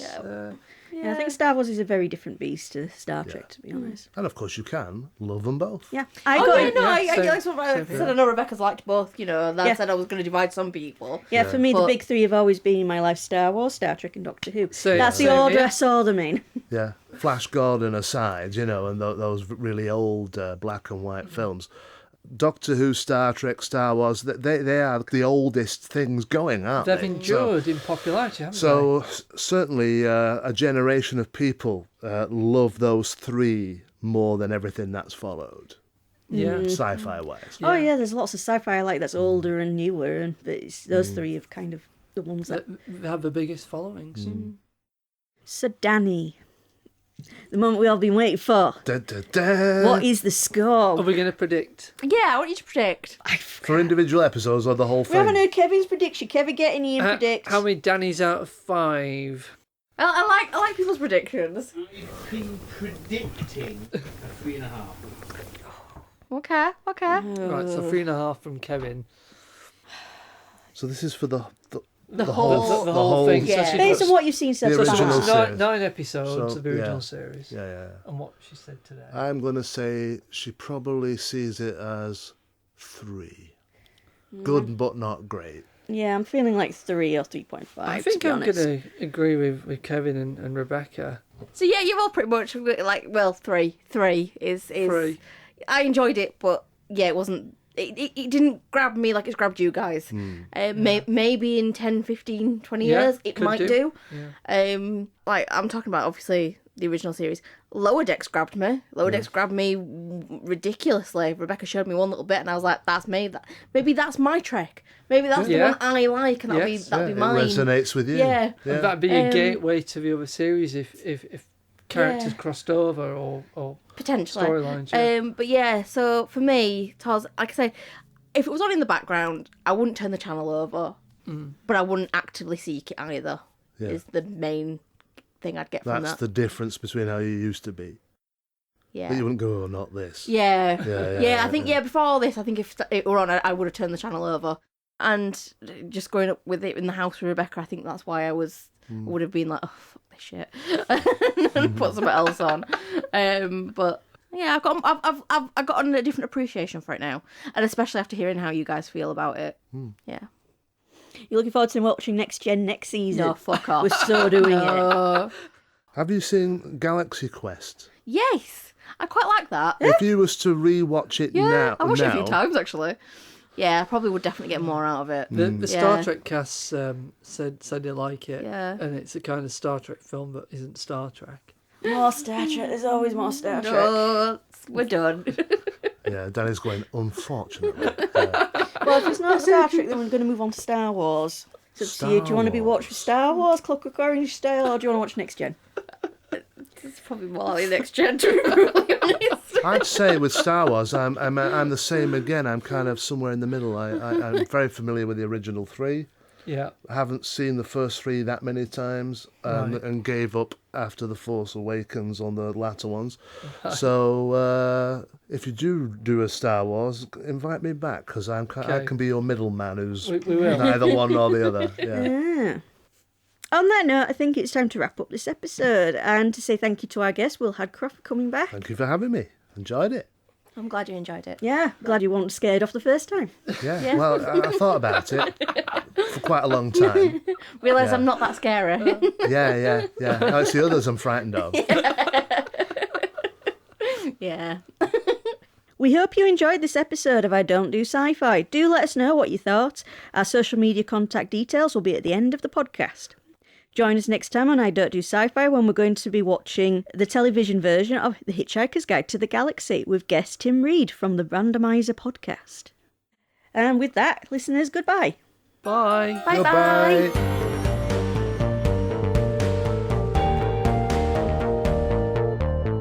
Thank you for listening to I Don't Do Sci-Fi.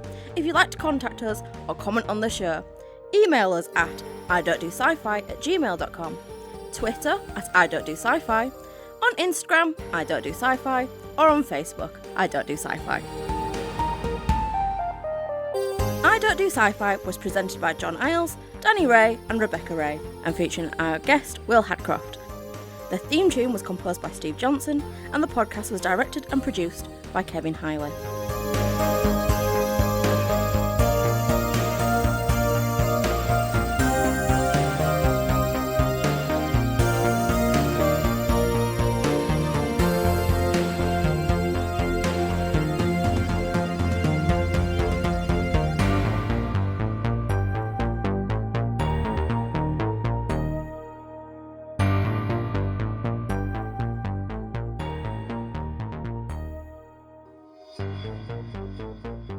Yeah. We should have Dani say at the very end, live long and prosper. No. Are we saying goodbye or do we not bother with that? We've always got to say goodbye. I'll be stuck here Bye, forever. Will. Yeah. Okay, and goodbye to our guest, Will Hadcroft. Thank you for having me. That was weirdly done. I know. And goodbye. Goodbye. Yeah, get out. Yeah, I don't know. I think I have to do this again. And you're not coming back to do Star Wars.